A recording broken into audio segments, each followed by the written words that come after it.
Glossas críticas marginais ao artigo O Rei da Prússia e a Reforma Social, de um prussiano.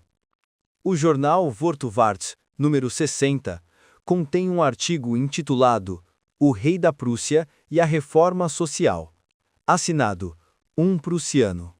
O assim chamado prussiano começa referindo-se ao conteúdo da ordem do gabinete do rei da Prússia sobre a insurreição dos trabalhadores silesianos e a opinião do jornal francês La Réforme sobre a ordem do gabinete prussiano. La Réforme entende que a ordem do gabinete foi motivada pelo terror e pelo sentimento religioso do rei, e até descobre nesse documento o pressentimento das grandes reformas que ameaçam a sociedade civil. O prussiano ensina ao Réforme nestes termos: o rei e a sociedade alemã não chegaram ainda ao pressentimento de sua reforma, e menos ainda as insurreições silesiana e boêmia deram origem a tal sentimento. É impossível, para um país não político como a Alemanha, compreender que a miséria parcial dos distritos industriais é uma questão geral, e muito menos que representa um problema para o conjunto da sociedade. Para os alemães, esse acontecimento tem o mesmo caráter de qualquer seca ou carestia local. Por isso, o rei o considera como um defeito de administração ou de assistência. Por esse motivo, e também porque bastaram poucos soldados para liquidar os frágeis tecelões, a demolição das fábricas e das máquinas não incute terror nem ao rei, nem às autoridades. Além do mais, a ordem do gabinete nem sequer foi ditada pelo sentimento religioso. Trata-se de uma sóbria expressão da arte política cristã e de uma doutrina que não deixa subsistir nenhuma dificuldade diante do seu único remédio: a boa disposição dos corações cristãos. Miséria e crime são duas grandes calamidades. Quem poderá repará-las? O Estado e as autoridades? Não, mas, ao contrário, a união de todos os corações cristãos. O suposto prussiano nega o terror do rei, entre outras coisas, porque bastaram poucos soldados para liquidar os frágeis tecelões. Ora, em um país no qual banquetes com brindes liberais e espuma liberal de champanhe, lembre-se a festa de Düsseldorf, provocaram uma ordem do gabinete real pela qual não houve necessidade de um só soldado para acabar com os anseios de liberdade de imprensa e de constituição de toda a burguesia liberal.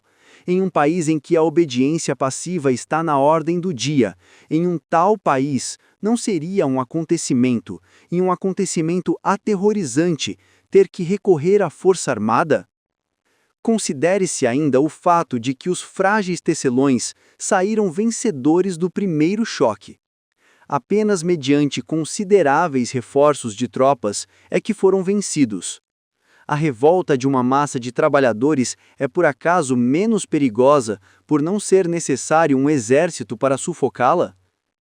Que o inteligente prussiano compare a revolta dos tecelões silesianos com as revoltas dos operários ingleses, e os tecelões silesianos lhe parecerão tecelões fortes. Partindo da relação geral da política com os males sociais, poderemos esclarecer por que a revolta dos tecelões não podia infundir nenhum terror em particular ao rei. Por ora seja suficiente isto. A revolta não era dirigida diretamente contra o rei da Prússia, mas contra a burguesia. Como aristocrata e monarca absoluto, o rei da Prússia não pode amar a burguesia, menos ainda se pode aterrorizar se a sua submissão e sua impotência forem acrescidas de relações tensas e difíceis com o proletariado. Além do mais, o católico ortodoxo é mais hostil ao protestante ortodoxo do que ao ateu, assim como o legitista é mais hostil ao liberal do que ao comunista. Não porque o ateu e o comunista tenham mais afinidade com o católico e o legitista, mas porque eles são mais estranhos do que o protestante e o liberal, uma vez que se situam do lado de fora do seu círculo. Como homem político, o rei da Prússia tem o seu antagonista direto no liberalismo. Para o rei, o antagonismo com o proletariado existe tão pouco quanto o rei existe para o proletariado. O proletariado já deveria ter alcançado uma força decisiva para sufocar as antipatias, os antagonismos e atrair sobre si a total hostilidade da política. Por último, para o bem conhecido caráter do rei, desejoso de coisas interessantes e significativas, devia constituir de fato uma surpresa agradavelmente excitante o fato de encontrar em seu território aquele interessante e tão falado pauperismo, e com isso uma ocasião para fazer com que falassem de si mesmo novamente. Como deve ter sido agradável a notícia de que ele já possuía o seu oficial real pauperismo prussiano. O nosso prussiano é ainda mais infeliz quando nega que o sentimento religioso seja a fonte da ordem do gabinete. Por que o sentimento religioso não é a fonte dessa ordem de gabinete? Porque é uma muito sóbria expressão da arte política cristã, uma sóbria expressão da doutrina que, diante do seu único remédio, a boa disposição dos corações cristãos, não deixa subsistir nenhuma dificuldade. O sentimento religioso não é a fonte da arte política cristã? Não se funda no sentimento religioso uma doutrina que possui o seu remédio na boa disposição dos corações cristãos? Uma expressão sóbria do sentimento religioso deixa de ser uma expressão do sentimento religioso cheio de si mesmo? Muito apaixonado é aquele que procura o remédio para os grandes males na união dos corações cristãos, negando-o ao Estado e às autoridades. É um sentimento religioso muito apaixonado, aquele, segundo o prussiano, particulariza todo o mal na falta de sentimento cristão, remetendo as autoridades ao único meio para reforçar este sentido, a exortação do piedoso pregador. O sentimento cristão é, segundo o prussiano, o objetivo da ordem do gabinete. É claro que, quando não é sóbrio, ele se considera um único bem. Lá onde descobre males, ele os atribui à sua falta, uma vez que, se é o único bem, também é somente ele que pode produzir o bem. A ordem do gabinete ditada pelo sentimento religioso dita por sua vez o sentimento religioso. Um político com sentimento religioso sóbrio na sua perplexidade nunca procuraria o seu auxílio na exortação do piedoso pregador. Como demonstra, então, o suposto prussiano ao Reforme que a ordem do gabinete não é uma emanação do sentimento religioso, apresentando sempre a ordem do gabinete como uma emanação do sentimento religioso? Pode esperar-se que uma mente tão ilógica seja capaz de penetrar nos acontecimentos sociais? Ouçamos um pouco suas conversas sobre as relações da sociedade alemã com o movimento dos trabalhadores e com a reforma social em geral. Distingamos aquilo que o prussiano negligencia. Distingamos as diferentes categorias que são compreendidas na expressão sociedade alemã: governo, burguesia, imprensa, enfim, os próprios trabalhadores. Essas são as diferentes massas todas juntas, e todas em massa. Para ele, a sociedade alemã nem sequer chegou a pressentir sua reforma. Por que lhe falta esse instinto? Num país não político como a Alemanha, responde o prussiano, é impossível compreender que a miséria parcial dos distritos industriais é uma questão geral, e menos ainda que é um dano para o conjunto da sociedade. Para os alemães, o acontecimento tem o mesmo caráter de qualquer seca ou carestia local. Por isso, o rei o considera como um defeito de administração e de assistência. O prussiano explica então essa concepção invertida da miséria dos trabalhadores, através da peculiaridade de um país não político. Admitir-se-á que a Inglaterra seja um país político. Admitir-se-á, além do mais, que a Inglaterra seja o país do pauperismo. A própria palavra é de origem inglesa. Por isso, o exame da Inglaterra é a experiência mais segura para conhecer-se a relação de um país político com o pauperismo. Na Inglaterra, a miséria dos trabalhadores não é parcial, mas universal. Não se limita aos distritos industriais, mas se estende aos agrícolas. Aqui, os movimentos não estão numa fase inicial, mas acontecem periodicamente há quase um século. Como então concebem o pauperismo a burguesia inglesa e o governo e a imprensa a ela ligados? Na medida em que a burguesia inglesa admite que o pauperismo é uma responsabilidade da política, o Whig considera o Tory e o Tory o Whig a causa do pauperismo. Segundo o Whig, o monopólio da grande propriedade fundiária e a legislação protecionista contra a importação de cereais são a fonte principal do pauperismo. Segundo o Tory, todo o mal reside no liberalismo, na concorrência, no exagerado desenvolvimento industrial. Nenhum dos partidos encontra a causa na política em geral. Pelo contrário, cada um deles a encontra na política do partido adversário. Porém, ambos os partidos sequer sonham com uma reforma da sociedade.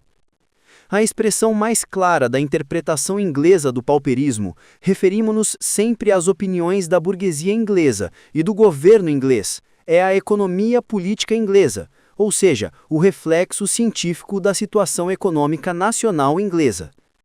Um dos melhores e mais famosos economistas ingleses, que conhece a situação atual e deve ter uma visão de conjunto do movimento da sociedade burguesa, um discípulo do cínico Ricardo, McCulloch, ousa ainda aplicar a economia política numa preleção pública em meio a manifestações de aplausos àquilo que Bacon diz da filosofia. O homem que, com verdadeira e infatigável sabedoria, suspenda o seu juízo, progrida pouco a pouco e supere um depois do outro os obstáculos que impedem, como montanhas, o curso dos estudos, atingirá com o tempo o cume da ciência, onde se goza a paz e o ar puro, onde a natureza se expõe diante dos olhos em toda a sua beleza, e por meio de uma senda em cômodo declive pode-se descer até os últimos detalhes da prática. Bom ar puro a atmosfera pestilencial das habitações nos pardieiros ingleses. Grande beleza da natureza os fantasiosos trapos com que se vestem os pobres ingleses, e a carne mirrada e enrugada das mulheres roídas pelo trabalho e pela miséria, os crianças que jazem no esterco, os abortos provocados pelo excesso de trabalho no uniforme mecanismo das fábricas, e os graciosíssimos últimos detalhes da prática, a prostituição, o crime e a forca. Até mesmo aquela parte da burguesia inglesa que está consciente do perigo do pauperismo concebe este perigo também como os meios de repará-lo, não apenas de forma particular, mas, para dizê-lo sem rodeios, de forma infantil e sem graça. Assim, por exemplo, o Dr. Kay, no seu opúsculo Recent Measures for the Promotion of Education in England, reduz tudo a uma educação descuidada. Adivine-se por que motivo. Com efeito, por falta de educação, o que reduzem necessariamente ao pauperismo. Daí a sua rebelião.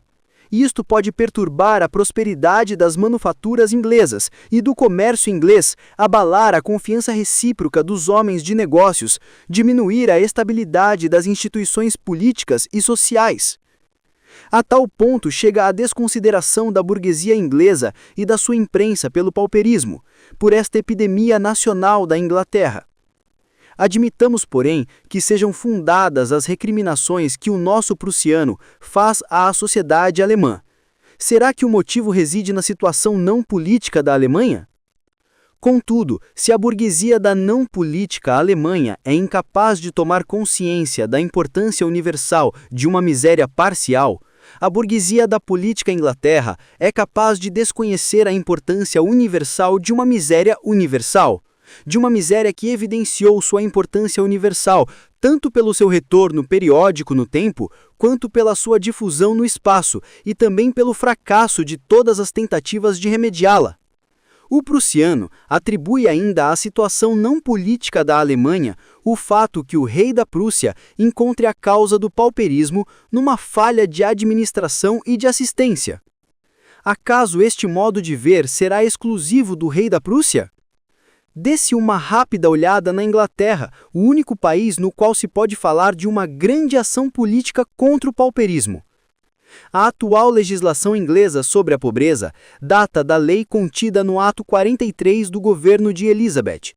Em que consistem os meios desta legislação? na obrigação imposta às paróquias a socorrerem seus trabalhadores pobres, no imposto para os pobres, na beneficência legal. Esta legislação, a assistência por via administrativa, durou 300 anos. Depois de longas e dolorosas experiências, quais são as posições do Parlamento no seu Amendment Bill de 1834? Antes de mais nada, o assustador aumento do pauperismo é atribuído a uma falha de administração.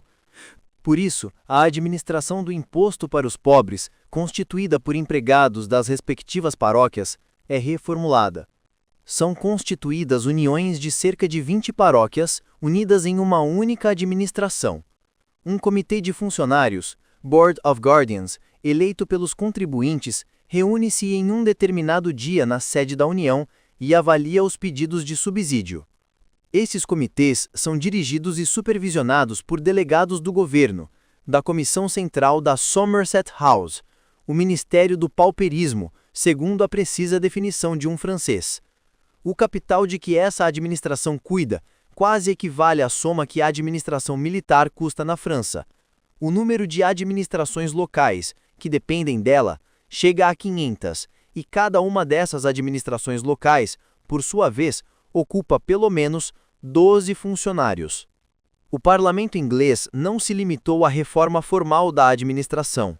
Segundo ele, a causa principal da grave situação do pauperismo inglês está na própria lei relativa aos pobres.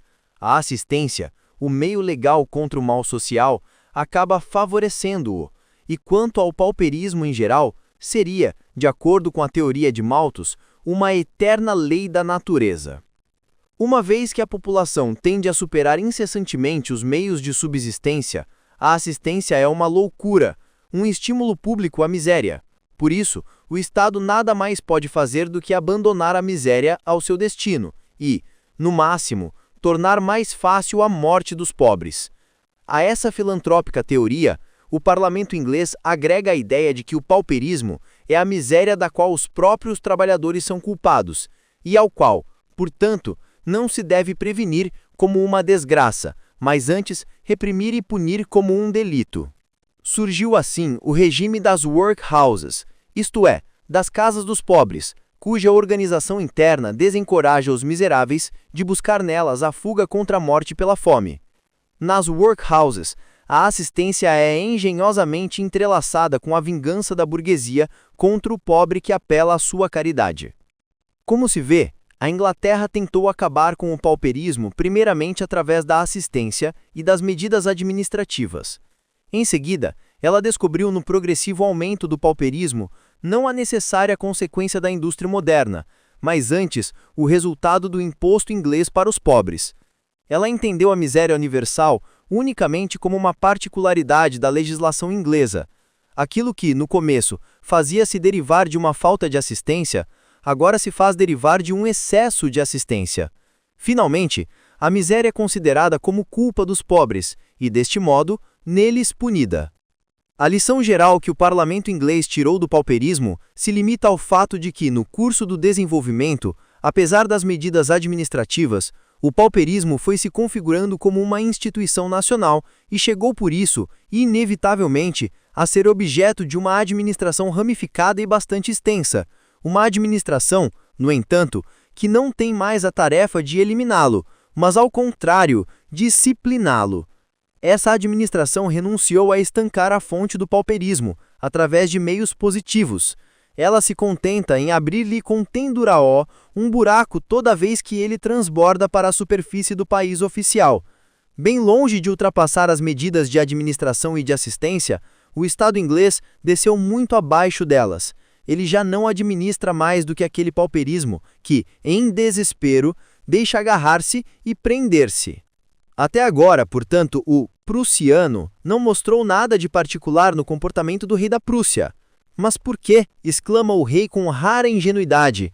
Por que o rei da Prússia não determina imediatamente a educação de todas as crianças abandonadas?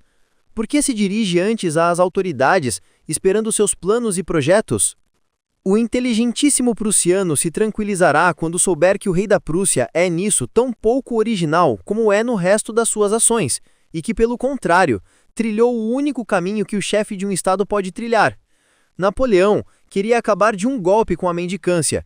Encarregou suas autoridades de preparar planos para a eliminação da mendicância em toda a França.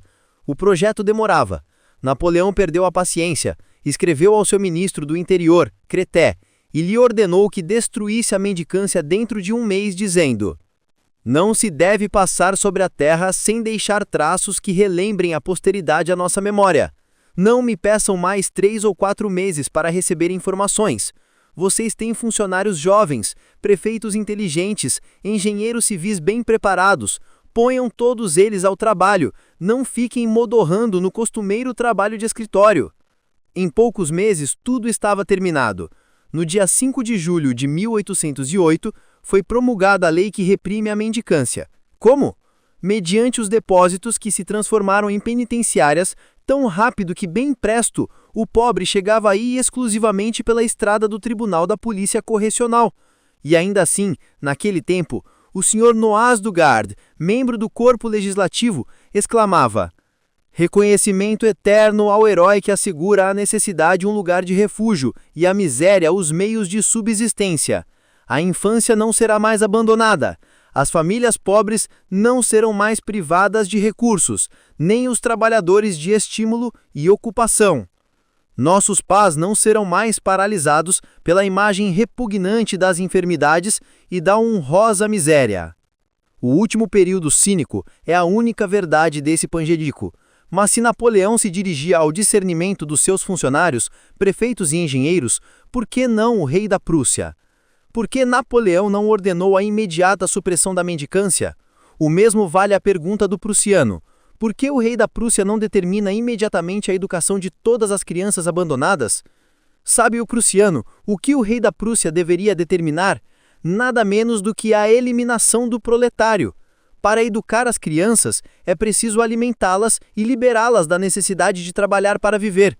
Alimentar e educar as crianças abandonadas, isto é, alimentar e educar todo o proletário que está crescendo, significaria eliminar o proletário e o pauperismo. A Convenção teve por um momento a coragem de determinar a eliminação do pauperismo, não certamente de modo imediato, como o prussiano exigiria do seu rei, mas depois de haver encarregado seu Comitê de Salvação Público de elaborar os planos e as propostas necessários, e deste ter utilizado os amplos levantamentos da Assembleia Constituinte sobre as condições de miséria na França, e proposto, através de Barré, a fundação do Livre da Beneficência Nacional, etc. Qual foi a consequência da determinação da Convenção? Que houvesse uma determinação a mais no mundo, e que um ano depois, mulheres famintas cercassem a Convenção. E ainda assim, a Convenção era o máximo da energia política, da força política e do intelecto político. Assim, de modo imediato, sem um acordo com as autoridades, nenhum governo do mundo tomou medidas a respeito do pauperismo. O parlamento inglês chegou até a mandar para todos os países da Europa comissários para conhecer os diferentes remédios administrativos contra o pauperismo. Porém, por mais que os estados se tivessem ocupado com o pauperismo, sempre se ativeram a medidas de administração e de assistência, ou ainda desceram abaixo da administração e da assistência. Pode o Estado se comportar de outra forma?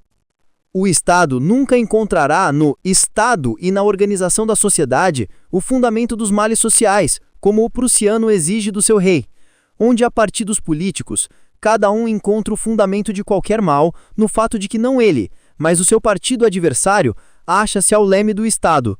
Até os políticos radicais e revolucionários já não procuram o fundamento do mal na essência do Estado, mas numa determinada forma de Estado, no lugar da qual eles querem colocar uma outra forma de Estado. O Estado e a organização da sociedade não são, do ponto de vista político, duas coisas diferentes. O Estado é o ordenamento da sociedade. Quando o Estado admite a existência de problemas sociais, procura-os sempre em leis da natureza que nenhuma força humana pode comandar, ou na vida privada, que é independente dele, ou na ineficiência da administração, que depende dele. Assim, a Inglaterra acha que a miséria tem o seu fundamento na lei da natureza, segundo a qual a população supera necessariamente os meios de subsistência. Por outro lado, o pauperismo se explica derivando da má vontade dos pobres, ou, de acordo com o rei da Prússia, do sentimento não cristão dos ricos, e, de acordo com a convenção, da suspeita disposição contra-revolucionária dos proprietários. Por isso, a Inglaterra pune os pobres, o rei da Prússia admoesta os ricos e a convenção guilhotina os proprietários. Finalmente, todos os estados procuram a causa em deficiências acidentais intencionais da administração, e por isso, o remédio para os seus males em medidas administrativas. Por quê? Exatamente porque a administração é a atividade organizadora do Estado. O Estado não pode eliminar a contradição entre a função e a boa vontade da administração, de um lado, e os seus meios e possibilidades de outro, sem eliminar a si mesmo, uma vez que repousa sobre essa contradição. Ele repousa sobre a contradição entre vida privada e pública, sobre a contradição entre os interesses gerais e os interesses particulares. Por isso, a administração deve limitar-se a uma atividade formal e negativa, uma vez que exatamente lá onde começa a vida civil e o seu trabalho, cessa o seu poder. Mais ainda, frente a consequências que brotam da natureza associal desta vida civil, dessa propriedade privada, desse comércio, dessa indústria, dessa rapina recíproca das diferentes esferas civis, frente a estas consequências, a impotência é a lei natural da administração. Com efeito, esta dilaceração, esta infâmia, esta escravidão da sociedade civil é o fundamento natural onde se apoia o Estado moderno, assim como a sociedade civil da escravidão era o fundamento no qual se apoiava o Estado antigo. A existência do Estado e a existência da escravidão são inseparáveis. O Estado antigo e a escravidão antiga, fracas antíteses clássicas, não estavam fundidos entre si mais estreitamente do que o Estado moderno e o moderno mundo de traficantes, hipócritas antíteses cristãos. Se o Estado moderno quisesse acabar com a impotência da sua administração, teria que acabar com a atual vida privada. Se ele quisesse eliminar a vida privada, deveria eliminar a si mesmo, uma vez que ele só existe como antítese dela. Mas nenhum ser vivo acredita que os defeitos de sua existência tenham a sua raiz no princípio da sua vida, na essência da sua vida, mas ao contrário, em circunstâncias externas à sua vida. O suicídio é contra a natureza. Por isso, o Estado não pode acreditar na impotência interior da sua administração, isto é, de si mesmo. Ele pode descobrir apenas defeitos formais, casuais da mesma, e tentar remediá-los. Se tais modificações são infrutíferas, então o mal social é uma imperfeição natural, independente do homem, uma lei de Deus, ou então a vontade dos indivíduos particulares é por demais corrupta para corresponder aos bons objetivos da administração. E quem são esses pervertidos indivíduos particulares? São os que murmuram contra o governo sempre que ele limita a liberdade e pretendem que o governo impeça as consequências necessárias dessa liberdade. Quanto mais poderoso é o Estado e, portanto, quanto mais político é um país, tanto menos está disposto a procurar no princípio do Estado, portanto, no atual ordenamento da sociedade, do qual o Estado é a expressão ativa, autoconsciente e oficial, o fundamento dos males sociais e a compreender-lhes o princípio geral. O intelecto político é político exatamente na medida em que pensa dentro dos limites da política. Quanto mais agudo ele é, quanto mais vivo, tanto menos é capaz de compreender os males sociais. O período clássico do intelecto político é a Revolução Francesa. Bem longe de descobrir no princípio do Estado a fonte dos males sociais, os heróis da Revolução Francesa descobriram antes, nos males sociais, a fonte das más condições políticas. Deste modo, Robespierre vê na grande miséria e na grande riqueza um obstáculo à democracia pura. Por isso, ele quer estabelecer uma frugalidade espartana geral.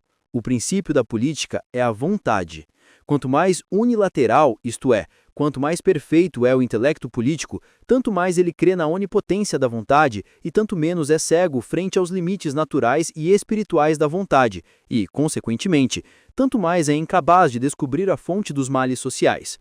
Não é preciso argumentar mais contra a insensata esperança do prussiano, segundo a qual o intelecto político é chamado a descobrir as raízes da miséria social na Alemanha. Foi loucura não somente exigir do rei da Prússia um poder que nem a Convenção e Napoleão juntos tiveram. Foi loucura exigir dele um modo de ver do qual o inteligente prussiano está pelo menos tão longe quanto seu rei.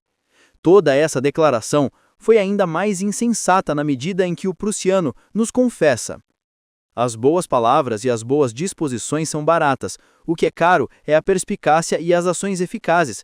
Neste caso, elas são mais do que caras, estão muito longe da possibilidade de efetivação.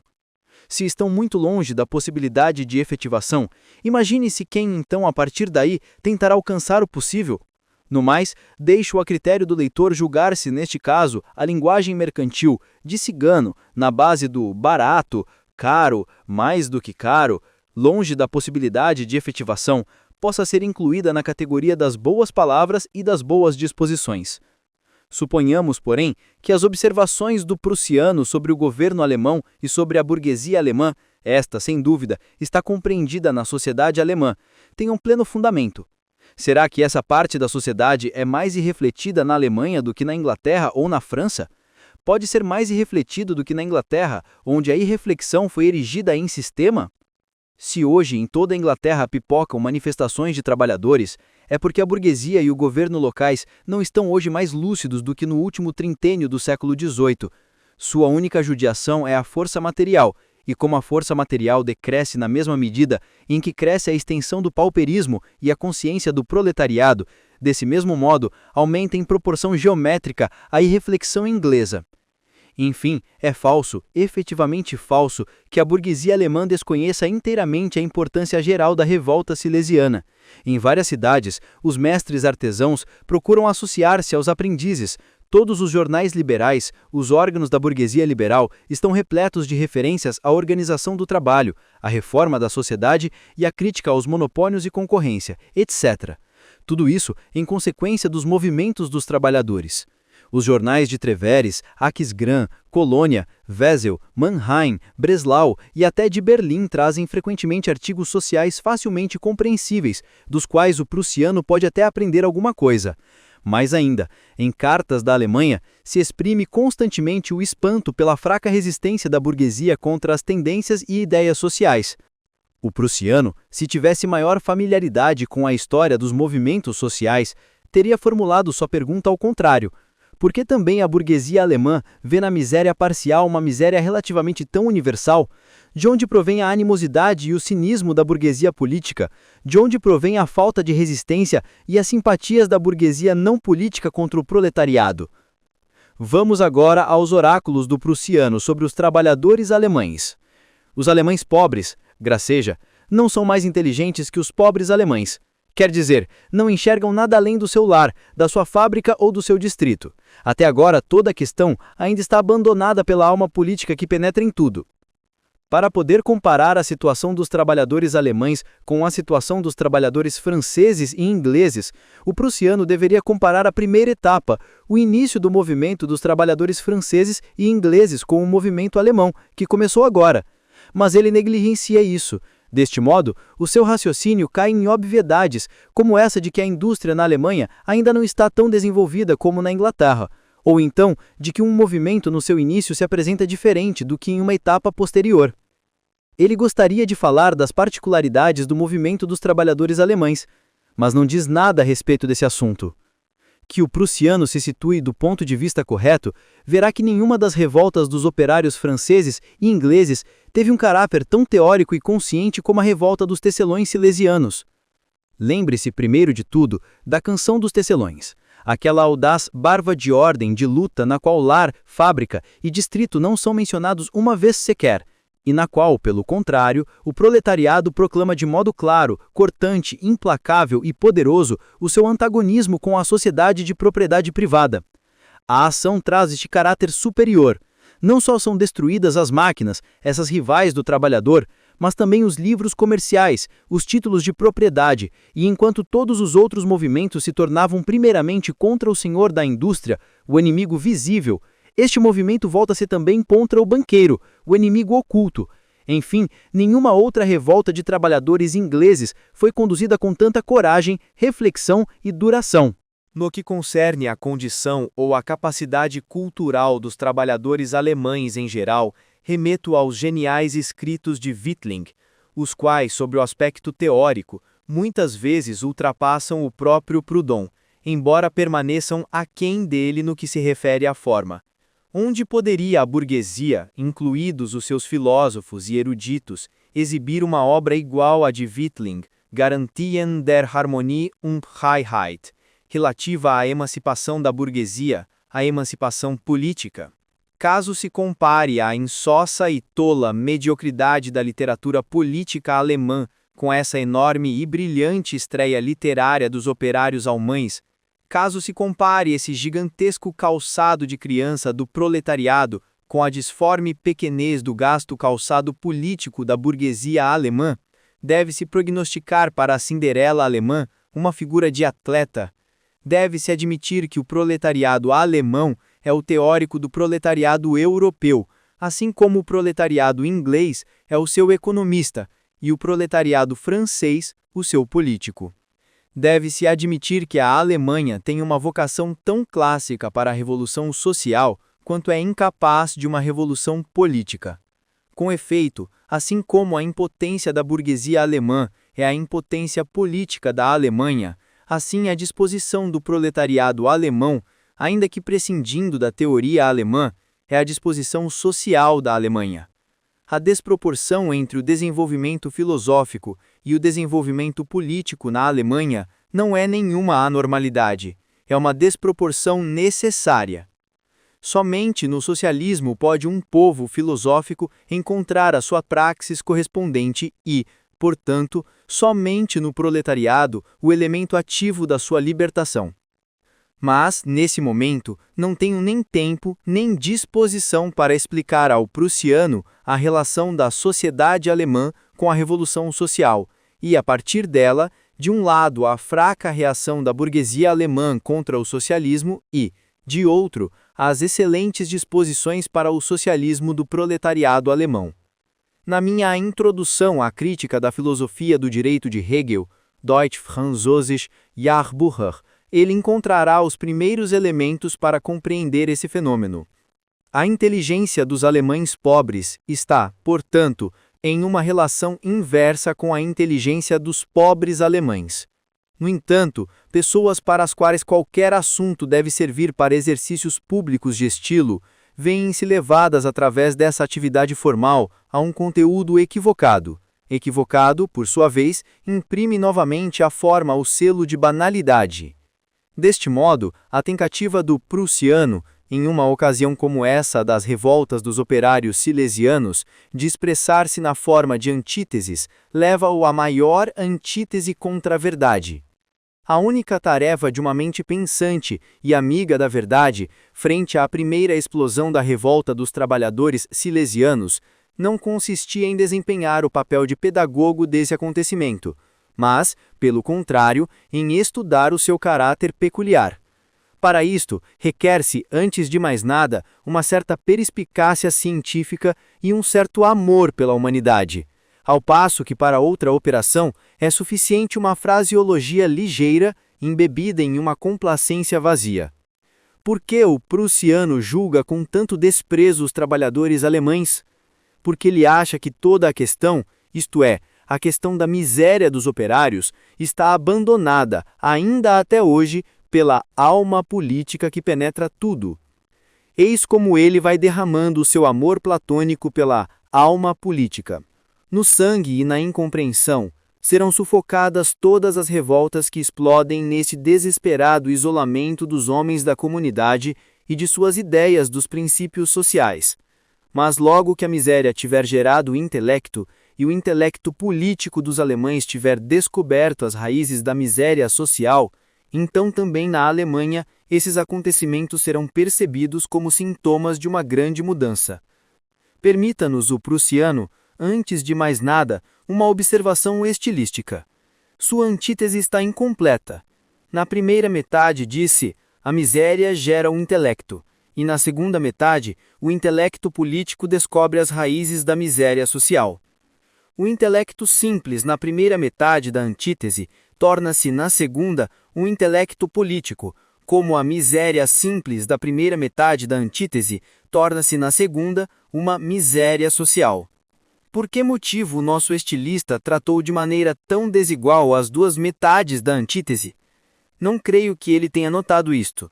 Vou lhe mostrar seu instinto real. Se o prussiano tivesse escrito A miséria social gera o intelecto político, e o intelecto político descobre as raízes da miséria social, nenhum leitor atento teria deixado de perceber a falta de sentido dessa antítese.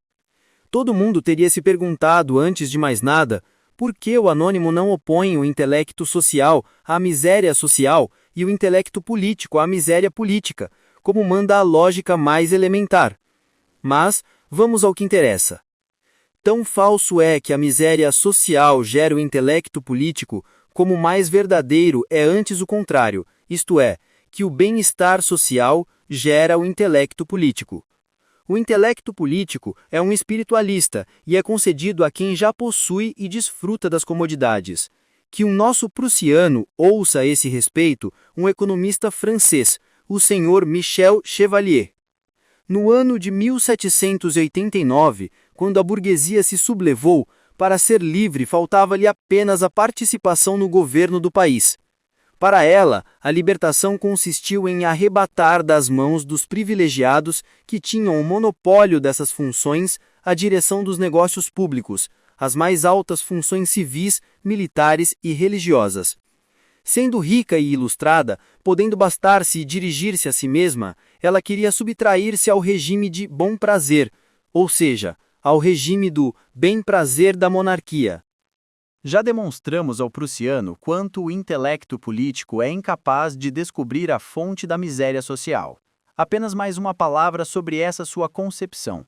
Quanto mais evoluído e geral é o intelecto político de um povo, tanto mais o proletariado, pelo menos no início do movimento, gasta suas forças em insensatas e inúteis revoltas sufocadas em sangue. Uma vez que ele pensa na forma da política, vê o fundamento de todos os males na vontade e todos os meios para remediá-los na violência e na derrocada de uma determinada forma de Estado. Demonstração: as primeiras revoltas do proletariado francês. Os operários de Lyon julgavam perseguir apenas fins políticos, ser apenas soldados da República, enquanto, de fato, eram soldados do socialismo. Deste modo, o seu intelecto político lhes tornou obscuras as raízes da miséria social, falseou o conhecimento dos seus objetivos reais e, deste modo, o seu intelecto político enganou o seu instinto social. Mas se o prussiano acha que a miséria gera o intelecto, por que então coloca junto os sufocamentos no sangue e os sufocamentos na incompreensão? Se a miséria é, em geral, um meio, a miséria sangrenta será então um meio muito agudo para gerar a compreensão. Portanto, o prussiano deveria ter dito: o sufocamento em sangue sufocará a incompreensão e trará à compreensão uma oportuna lufada de ar. O prussiano prognostica o sufocamento das revoltas que irrompem no desesperado isolamento dos homens da comunidade e na separação de suas ideias dos princípios sociais. Já demonstramos que a revolta silesiana de modo nenhum se realizou num estado de separação entre as ideias e os princípios sociais. Temos agora que nos haver com o desesperado isolamento dos homens da comunidade. Por comunidade, se deve entender aqui a comunidade política, o Estado. É sempre a velha cantilena da não politicidade da Alemanha. Por acaso não rebentam todas as revoltas, sem exceção, no desesperado isolamento do homem da comunidade? Será que qualquer revolta não supõe necessariamente esse isolamento? Teria havido a Revolução de 1789 sem o desesperado isolamento dos cidadãos franceses da comunidade? Ela estava destinada exatamente a suprimir esse isolamento. Mas a comunidade da qual o trabalhador está isolado é uma comunidade inteiramente diferente e de uma outra extensão que a comunidade política. Essa comunidade, da qual é separado pelo seu trabalho, é a própria vida, a vida física e espiritual, a moralidade humana. A essência humana é a verdadeira comunidade humana, e assim como o desesperado isolamento dela é incomparavelmente mais universal, insuportável, pavoroso e contraditório do que o isolamento da comunidade política, assim também a supressão desse isolamento e até uma reação parcial, uma revolta contra ele, é tanto mais infinita quanto infinito é o homem em relação ao cidadão e a vida humana em relação à vida política. Deste modo, por mais parcial que seja uma revolta industrial, ela encerra em si uma alma universal, E por mais universal que seja a revolta política, ela esconde, sobre as formas mais colossais, um espírito estreito.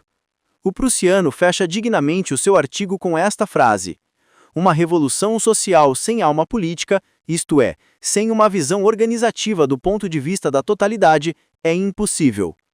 É óbvio, uma revolução social se situa do ponto de vista da totalidade porque, mesmo que aconteça apenas em um distrito industrial, é um protesto do homem contra a vida desumanizada, porque parte do ponto de vista do indivíduo singular real. Porque a comunidade contra a qual a separação o indivíduo reage é a verdadeira comunidade do homem, é a essência humana. Ao contrário, a alma política de uma revolução consiste na tendência das classes politicamente privadas de influência a superar o seu isolamento do Estado e do poder. O seu ponto de vista é aquele do Estado, de uma totalidade abstrata, que subsiste apenas através da separação da vida real, que é impensável sem o antagonismo organizado entre a ideia geral e a existência individual do homem. Por isso, uma revolução com alma política organiza também, de acordo com a natureza limitada e discorde dessa alma, um círculo dirigente na sociedade às custas da sociedade. Gostaríamos de confidenciar ao prussiano o que é uma revolução social com uma alma política, e com isso também lhe revelamos o segredo de por que ele não consegue, mesmo nos seus torneios estilísticos, se elevar além do limitado ponto de vista político. Uma revolução social com uma alma política ou é um completo absurdo, se o prussiano entende por revolução social uma revolução social contraposta a uma revolução política e, apesar de tudo, confere à revolução social uma alma política além de social. Ou então, uma revolução social com uma alma política não é mais do que uma paráfrase do que já se chamou uma revolução política, ou simplesmente uma revolução. Toda revolução dissolve a velha sociedade. Nesse sentido, ela é social. Toda revolução derruba o velho poder. Nesse sentido, ela é política. Que o prussiano escolha entre a paráfrase e o absurdo. Contudo, se é parafraseado ou absurdo uma revolução social com uma alma política, é racional, ao contrário, uma revolução política com uma alma social. A revolução, em geral, a derrocada do poder existente e a dissolução das velhas relações é um ato político. Por isso, o socialismo não pode se efetivar sem revolução. Ele tem necessidade desse ato político, na medida em que tem necessidade de destruição e de dissolução. No entanto, logo que se inicie a sua atividade organizativa, logo que apareça o seu objetivo, a sua alma, então o socialismo se desembaraça do seu revestimento político. Toda esta prolixidade foi necessária para rasgar o tecido de erros que se esconde em apenas uma coluna de jornal. Nem todos os leitores podem ter a cultura e o tempo necessários para perceber uma tamanha charlatanice literária. Não tem, portanto, o prussiano, diante do público leitor, o dever de renunciar momentaneamente a qualquer atividade de escritor no campo político e social, e bem como das declamações sobre a situação da Alemanha, e de começar um consciente exame da sua própria situação?